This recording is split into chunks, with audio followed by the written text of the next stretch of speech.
Hi everyone, ఇదైతే Sunday రోజు ఉదయం తీసిన వ్లాగు. సండే రోజు అయితే పొద్దున్నే లేచేసి ఇల్లంతా చేసుకొని తర్వాత అయితే ముగ్గు అయితే పెట్టేసుకొని తర్వాత దేవుడికి దీపం అయితే పెట్టేసుకున్నాను. ఈరోజు అయితే చేపలు తీసుకొచ్చారు, దాని అయితే బాగా మంచిగా కడిగేసుకున్నాను నీట్గా. చేపలను ఒక 2-3 సార్లు నీట్గా ఉప్పు పసుపు నిమ్మకాయ పిండేసి అయితే మంచిగా కడుక్కోవాలి. కడుక్కుంటే ఎలాంటి స్మెల్ ఉండదు. తర్వాత అందులో నుంచి కొంచెం ముక్కలనైతే తలా తోక ముక్కలనైతే పులుసు పెట్టిన, మిగతా అయితే ఫ్రై కోసం అయితే తీసేసి పక్కకు పెట్టేసుకున్నాను.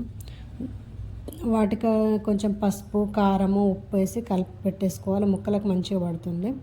ఎప్పుడు ఒకే రకంగా కాకుండా ఈసారి కొంచెం కొత్తగా చేద్దామని చెప్పేసి ఉల్లిపాయలను అయితే గ్యాస్ మీద పెట్టేసి మంచిగా తింపుతో అటు ఇటు దింపుతో అయితే మంచిగా కాల్చుకున్నాను. వాటిని మొత్తం కాలేంత వరకు అయితే కాల్చుకున్నాను. ఇలా ఉల్లిపాయలు కాల్చుకొని చేసుకుంటే కర్రీ అయితే చాలా టేస్టీగా వచ్చింది. మొత్తం ఉల్లిపాయలు కాల్చుకున్న తర్వాత వాటిని అయితే చల్లారిన తర్వాత అయితే పక్కన పెట్టుకోవాలి. అలాగైతే అయితే అల్లం వెల్లుల్లి పేస్ట్ అయితే దంచి పెట్టుకున్నాను. ఇలా అప్పటికప్పుడు దంచేసుకుంటే కర్రీ మంచి టేస్ట్ వస్తుంది. నాన్ వెజ్లో అయితే బాగుంటుంది ఇలా దంచేసుకుంటే.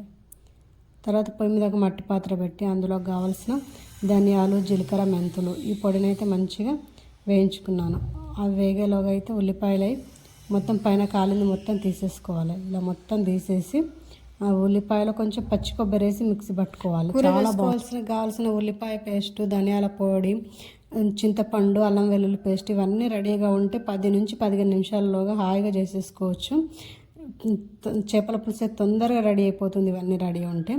పొయ్యి మీద ఒక మట్టి పాత్ర పెట్టేసి అందులో కొంచెం మెంతులు జీలకర్ర వేసి వాటిని కొంచెం ఫ్రై అయిన తర్వాత ముందుగా మిక్సీ పట్టి పెట్టుకున్న పేస్ట్ వేసి తర్వాత అప్పుడే దంచి వేసుకున్న అల్లం వెల్లుల్లి పేస్ట్ కూడా వేసి వాటిని మంచిగా మగ్గనివ్వాలి. అవైతే బాగా మగ్గి పైకి ఆయిల్ తేలేంత వరకు అయితే వాటిని మగ్గబెట్టుకోవాలి. అలా ఇంకొక సైడ్ అయితే నేను రైస్ వండేసుకుంటున్నాను, జీరా రైస్ వండేసుకుంటున్నాను. మట్టి పాత్రలో ఉన్నాం, చాలా బాగుంటుంది. అది అయ్యేలోగా కొంచెం కరివేపాకు పచ్చిమిర్చి వేసి దాన్ని కూడా కొంచెం ఫ్రై కానిచ్చి పసుపు కారము ఉప్పు వీటిని వేసి మంచిగా వాటిని కలిపేసి ఒక 2-3 నిమిషాలు అయితే మగ్గించుకోవాలి. ఇలా మగ్గబెట్టేసుకుంటే మంచిగా ఆయిల్ మొత్తం పైకి తేలుతుంది. అప్పుడు ఆయిల్ పైకి తేలినప్పుడు ముందుగా నానబెట్టుకున్న చింతపండు గుజ్జు కూడా వేసుకోవాలి. అందులో టేస్ట్కి తగినంత వేసుకోవాలి. నేనైతే కొంచెం వేసుకుంటాను, మా దగ్గర చింతపండు తినరు కాబట్టి ఎక్కువ. ఇలా ఆయిల్ మొత్తం పైకి తేలేంత వరకు చింతపండు గుజ్జు మొత్తం దానిలో నుంచి ఆయిల్ వచ్చేంత వరకు పెట్టుకొని గ్రేవీకి కావాల్సినంత వాటర్ వేసేసి మంచిగా కలిపేసి మూత పెట్టేసి ఒక 5 నిమిషాలు అయితే దాన్ని బాగా మరగనివ్వాలి. ఇలా 5 నిమిషాలు మరుగుతున్నప్పుడు ముందుగానే కలిపి పెట్టుకున్న చేప ముక్కలను అందులో వేసుకోవాలి. చేప ముక్కలన్నీ ఒక్కొక్కటిగా అన్నీ వేసిన తర్వాత గంటతో కాకుండా ఒక క్లాత్ తీసుకొని దాని సహాయంతో అయితే మంచిగా తింపుతో అయితే దాన్ని మొత్తం కలుపుకోవాలి. ఇలా కలుపుకున్న తర్వాత అందులో మనం ముందుగా దంచి పెట్టుకున్న ధనియాలు మెంతులు జీలకర్ర ఈ పొడి వేసేసుకోవాలి. ఇలా దంచిన పొడి వేసి కర్రీ చేస్తే చాలా టేస్టీగా ఉంటుంది. ఇవన్నీ వేసేసి ఒక 5 నిమిషాలు అయితే వాటిని మంచిగా మగ్గబెట్టుకోవాలి. అలా ఇంకో సైడ్ నాకు రైస్ కూడా రెడీ అయిపోయింది. రైస్ని అయితే కలిపేసి పక్కకైతే పెట్టేసుకున్నాను. ఇంకా అన్నం అయితే దించుకున్న తర్వాత ఇటు సైడ్ ఉన్న చేపల పులుసుని అయితే మంట సిమ్లో పెట్టేసి ఆ పొయ్యి మీద అయితే పెట్టేసుకున్నాను.